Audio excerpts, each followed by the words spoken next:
এটা শুধু শুধু কয়েকটা কান্ট্রির পরিসংখ্যান। সারা বিশ্বের পরিসংখ্যান দিলে তো আপনার চোখ কপালে উঠে যাবে।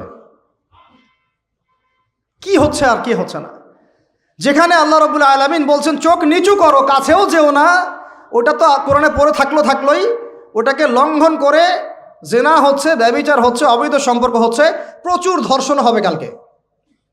আর ধর্ষণ হলে আমি বলবো শুধু ছেলেটা দায়ী না, মেয়েরাও দায়ী আছে। তোমাকে মাহরাম ছাড়া কে বের হইতে বলছে? মাহরাম ছাড়া একটা মেয়ের হজ ফরজ না। মনে করেন আপনার ঘরে একজন মহিলা আছেন যার মাহরাম নাই, তার উপর হজই ফরজ হয় নাই। তো মাহরাম ছাড়া যার হজই ফরজ হয় না, তাকে মাহরাম ছাড়া এভাবে হোটেলে একটা ছেলের সাথে বাইকে যেতে কে বলছে? বলেন।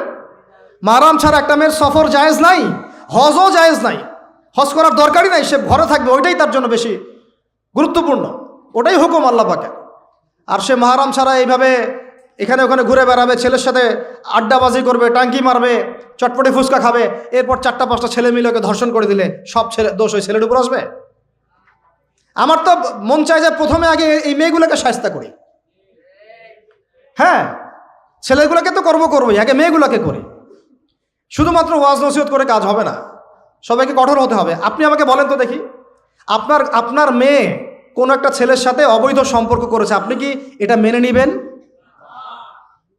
আপনারা যে কেউ হন, এখানে অনেক প্রশাসনের ভাই আছেন আমি জানি, ঊর্ধ্বতন কর্মকর্তাও আছে এখানে আমি জানি, এখানে আমার লেকচার রেকর্ড হচ্ছে, এটা আমি জানি।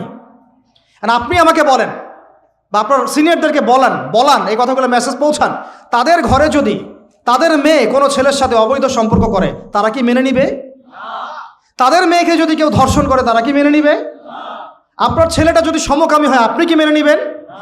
আপনার বাসায় যদি কালকে একটা ছেলে এসে বলে যে আপনার মেয়ে এসে বলে যে বাবা আমি ওকে ভালোবাসি, ওর সাথে বিয়ে করার আগে আমি যৌন সম্পর্ক করে ফেলছি, আপনি কি মেনে নেবেন?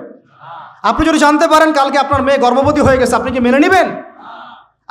আপনি যদি জানেন কালকে আপনার ছেলে আপনাকে এসে বলছে বাবা আমি একটা ছেলেকে নিয়ে আসছি, ও ছেলেটা আসলে বাইরে ছেলে, ভিতরে ভিতরে মেয়ে, তাই আমরা বিয়ে করে ফেলছি, আপনি কি মেনে নেবেন?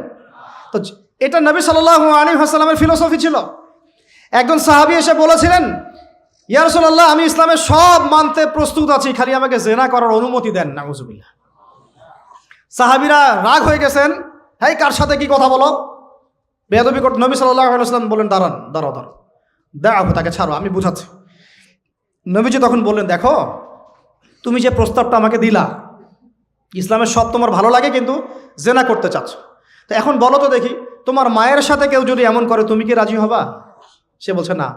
তোমার খালার সাথে করলে না, তোমার বোনের সাথে না, তোমার স্ত্রীর সাথে না, তাহলে যেটা তুমি অন্যের ক্ষেত্রে চাচ্ছ না, পছন্দ করো না, সেটা কেন তুমি তোমার ক্ষেত্রে চাচ্ছ? এভাবে চিন্তা করলে আমাদের আর কথা বলার দরকার আছে? আল্লাহ পাক আমাদের সবাইকে কথাগুলো বোঝার তৌফিক দান করে। এখন শেষ করে দিচ্ছি এই পয়েন্ট থেকে। দেখেন আমাদেরকে সবচেয়ে ভালোবাসেন আমাদের রব আল্লাহ। সত্যিকারের ভালোবাসার ডেফিনেশনটা হচ্ছে যে আপনি নিঃস্বার্থভাবে কাউকে ভালোবাসেন। আমাদের আশপাশে যারা আছে, যারা হালাল, ইভেন হালাল, আমার মা, আমার বোন, আমার বাবা, আমার স্ত্রী, আমার ছেলে, আমার মেয়ে, এদেরও যদি কখনো স্বার্থে আঘাত পড়ে, দেখবেন সেও আপনার পাশ থেকে সরে যাচ্ছে। এমন হয়নি কখনো? আপনার বন্ধু, আপনার ব্যবসার পার্টনার, আপনার বস, আপনার কলিগ, ওদের স্বার্থে আঘাত হলে ওরাও সরে যাচ্ছে পাশ থেকে, জিগরি দোষ সরে গেল পাশ থেকে, হয় না এমন? ভালোবাসা 2 প্রকার। বলেন কয় প্রকার? আমার সাথে বলেন, এখানে শেষ করে দিব 10টা মিনিট। ভালোবাসা কয় প্রকার? একটা হচ্ছে নিঃস্বার্থ ভালোবাসা। কি স্বার্থ? কোনো স্বার্থ নাই, নিঃস্বার্থভাবে ভালোবাসা। আরেকটা হচ্ছে কোনো না কোনো স্বার্থ জড়িত আছে এমন ভালোবাসা। আপনার স্ত্রীর চাহিদাও যদি আপনি পূরণ করতে ব্যর্থ হন, দেখবেন স্ত্রীর সাথে আপনার গন্ডগোল লেগে যাচ্ছে, যদিও সে হালাল বৈধ, তাই না? এমন হয় না অনেক সময়? আমি তো অনেকদিন বলেছি, অনেকদিন আগেও বলেছি, 5 বছর 6 বছর আগে, যে মানুষ আসলেই মানুষের অবস্থানকে মূল্যায়ন করে, ভিতর থেকে মানুষকে শুধু মূল্যায়ন করে আল্লাহ রাব্বুল আলামিন। না হলে কি হতো? এই যে এত অন্যায় আমরা করেছি, আল্লাহ পাক কি আমাদেরকে ছেড়ে দিয়েছেন, ফেলে দিয়েছেন, গজবে ধ্বংস করে দিয়েছেন? এই যে আল্লাহ পাক যে আমাদেরকে মহব্বত করেন, ভালোবাসেন, তার প্রমাণ এগুলো। আল্লাহ পাক চান যে আমরা যেন ফিরে আসি। আল্লাহ পাক বলছেন সারা দুনিয়ার সমান গুনাহও যদি সে করে ফেলে, আসমানের সমানও গুনাহ করে ফেলে, খালি তওবা করে ফিরে আল্লাহকে বলবে আস্তাগফিরুল্লাহাল্লাযী লা ইলাহা ইল্লা হুয়াল হাইয়ুল কাইয়্যুম ওয়া আতুবু ইলাইহি। আল্লাহ পাক বলছেন খালেস তওবা করলে গুনাহ তো মাফ করে দিবই, আগের গুনাহগুলোকে নেকি দিয়ে পরিবর্তন করে দিব। এটা ভালোবাসা না? আল্লাহ পাক সৃষ্টি করেছেন আমাদেরকে ভালোবেসে। কোরআন খোলেন, সূরা সদ পড়েন, সূরা সদের মধ্যে দেখবেন আল্লাহ বলছেন খালাকতু বিয়াদি মা মানাআকা আল্লা তাসজুদা খালাকতু বিয়াদাই, মানে তুমি ইবলিস কেন তাকে সেজদা করলা না যাকে আমি নিজ হাতে সৃষ্টি করেছি। এটা মহব্বতের বহিঃপ্রকাশ না? আল্লাহ আমাদেরকে নিজ হাতে সৃষ্টি করেছেন। আল্লাহ পাকের হাত কেমন এটা আমরা ব্যাখ্যা করতে যাব না, এর হাতের অর্থ কি সেটাও ব্যাখ্যা করার তাওয়িল করার দরকার নাই। কোরআনে আসছে যেভাবে সেভাবে আমরা ঈমান রাখবো, ঠিক আছে ভাই? এখানে আবার অনেক তালগোল পাকায় ফেলে এবং বিভ্রান্ত হয়ে যায়, এদিকে যাওয়ার দরকার নাই। এখানে বোঝানো হচ্ছে আল্লাহ রাব্বুল আলামিন আমাদেরকে মহব্বত করে সৃষ্টি করেছে। এই পুরো সৃষ্টি জগৎটাই তো আল্লাহর মহব্বতের বহিঃপ্রকাশ। সবকিছু এত নিপুণভাবে চলতেছে, এটা মহব্বতের বহিঃপ্রকাশ না? আমি আপনাদেরকে নিয়ে যদি কোনোদিন কক্সবাজারের সৈকতে তারা দেখাতে পারতাম, তাহলে আমি বুঝাইতে পারতাম আপনাদেরকে যে এই মহাবিশ্বটা ঠিকই আছে কিভাবে। তারার মধ্যে একটা গাণিতিক ক্যালকুলেশন আছে যেটা সবাই জানে না। যারা একটু অ্যাস্ট্রোনমি নিয়ে পড়াশোনা করেছে তারা জানে। আপনার মানে মাথার বিবেকই উল্টায় যাবে যে এত সূক্ষ্মভাবে কিভাবে আল্লাহ রাব্বুল আলামিন এই মহাবিশ্ব সৃষ্টি করলেন। এক চুল এদিক ওদিক হলে পুরো বিশ্ব কায়নাত ধ্বংস হয়ে যাইত। এটা কি আল্লাহ পাকের মহব্বতের বহিঃপ্রকাশ না? আল্লাহ পাক তো বরং বলেছেন পুরো সৃষ্টি পরিবারটাই আল্লাহর আল্লাহর পরিবারের অন্তর্ভুক্ত। সুবহানাল্লাহ। এমনকি আল্লাহ পাক আমাদেরকে বলেছেন তোমরা জমিনবাসীর সবার উপর রহম করো, ইরহামু মান ফিল আরদ ইয়ারহামুকুম মান ফিস সামা, তোমরা সবার উপর রহম করো, দয়া করো। দয়া রহম এটা তো মহব্বতের একটা অংশ। তোমরা সবার উপর দয়া করো, রহম করো, মহব্বত করো। এটা কি হবে? তাহলে আল্লাহ পাক আসমানে যিনি আছেন আল্লাহ পাক তোমাদের উপর রহম করবে ইনশাআল্লাহ। আমরা সেই মহান সত্তার ভালোবাসার থেকে বের হয়ে হারাম এই যৌন ভালোবাসার দিকে যাওয়ার চেষ্টা করেছি। আসলে এটা ভালোবাসা না, যৌনতা, এর দিকে যাওয়ার জন্য এইসব করছি। আল্লাহ পাক আমাদেরকে মাফ করে যেন হেদায়েত দান করেন। আল্লাহ পাক কত ভালোবাসেন এটা নিয়ে বলতে গেলে আজকে রাত শেষ হবে।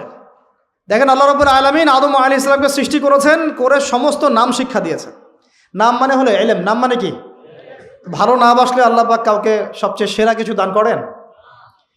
সূরা ৩ আল্লাহ পাক কি বলেছেন? ওয়া তিনি ওয়াজ জাইতুন, এগুলো শপথ করে লাকাদ খালাকনাল ইনসানা ফি আহসানি তাকওয়িম, মানুষকে সবচেয়ে শ্রেষ্ঠ কাঠামো আল্লাহ পাক দিয়েছেন, দেন নাই? তো কাউকে যদি মহব্বত না করা হয় তাকে আপনি সবচেয়ে সেরাটা কি দিতে পারবেন? আল্লাহ পাক আমাদেরকে মহব্বত করেন, ভালোবাসেন, এবং আল্লাহ চান আমরাও যেন তাকে মহব্বত করি, তাকে ভালোবাসি। এবং আমরা যদি কাউকে ভালোবাসি আল্লাহর জন্য ভালোবাসবো, কাউকে ঘৃণা করি আল্লাহর জন্য ঘৃণা করব। মহব্বতও আল্লাহর জন্য, ঘৃণাও কার জন্যে? আল্লাহর জন্য। আল্লাহ পাক সমস্ত ইলম শিক্ষা দিলেন, এটা কি ভালোবাসার বহিঃপ্রকাশ না? নূহ আলাইহিস সালামের কওম দীর্ঘদিন আল্লাহর কথা শোনে না, আল্লাহ পাক সবর করলেন, ধৈর্য ধরলেন, গজব দিলেন না, শেষ পর্যায়ে গিয়ে আযাব দিয়েছেন। এই যে আল্লাহ পাক সুযোগ দেন, সময় দেন, এটাকে আল্লাহ পাকের ভালোবাসা, দয়া না? এরকম প্রত্যেকটা কওমের ক্ষেত্রে হয়েছে। আমি তো ফিল করলাম এই ভালোবাসা নিয়ে ঘাটাঘাটি করতে গিয়ে যে আসলে আল্লাহ পাক যে আমাদেরকে সবচেয়ে বেশি মহব্বত করেন তার সবচেয়ে বড় নিদর্শন কি জানেন? আমাদের কাছে আল্লাহ রাব্বুল আলামিন আল কোরআনের মতো কিতাব নাজিল করেছেন, আর আমাদেরকে আল্লাহ পাক নবী মুহাম্মদ সাল্লাল্লাহু আলাইহি ওয়াসাল্লামের উম্মত বানাইছেন। আল্লাহ পাক যে নবী মুহাম্মদ সাল্লাল্লাহু আলাইহি ওয়াসাল্লামকে এই দুনিয়াতে পাঠিয়েছেন না, এটাই সবচেয়ে বড় মহব্বত, সবচেয়ে বড় রহমত। কারণ তার সুন্নতে এমন কিছু নাই যেটা আপনি খুঁজে পাবেন না। আর তিনি আমাদেরকে যে মহব্বত করতেন, মুহাম্মদ সাল্লাল্লাহু আলাইহি ওয়াসাল্লাম আমাদেরকে যে মহব্বত করতেন, তিনি আমাদেরকে বলতেন যে আমরা তার ভাই। আমরা তার কি ভাই? মানে কি মায়ের পেটের ভাই? এটা বোঝানো হয় নাই। একটা হাদিসে তিনি বলেছেন আমি তো পিতৃতুল্য, তার মানে কি সত্যি সত্যি বাবা সন্তানের সম্পর্ক? রুহানি পিতা। তিনি কি ইমাম নন? তিনি ইমাম, তিনি নেতা, তিনি আমাদের শিক্ষক, তিনি নবী। তো তিনি আমাদেরকে যে মহব্বত করতেন, তিনি একদিন বলছিলেন নবী সাহাবীদের সামনে, কাশ আমি যদি আমার ভাইদেরকে দেখতে পেতাম। সাহাবীরা বলছেন ইয়া রাসূলুল্লাহ আমরা কি আপনার ভাই না? তখন নবীজি বলছেন না, তোমরা আমার সাহাবী, আমার ভাই তারা যারা আমাকে না দেখেই আমার প্রতি ঈমান নিয়ে আসবে। আর তিনি আমাদেরকে মহব্বত করেন না? তিনটা দোয়া করার সুযোগ দিয়েছেন আল্লাহ পাক প্রত্যেক নবীকেই, সব নবীকে। এই অনেকে বলে 1,24,000, কেউ 2,24,000 বলে, সংখ্যাটা কত আল্লাহ ভালো জানেন। প্রত্যেক নবীকে আল্লাহ পাক 3টা দোয়া করার সুযোগ দিয়েছিলেন। কয়টা ভাই? সবাই দুনিয়াতেই 3টা দোয়া করে ফেলছেন। নবী সাল্লাল্লাহু আলাইহি ওয়াসাল্লাম স্পেশাল একটা দোয়া, সরি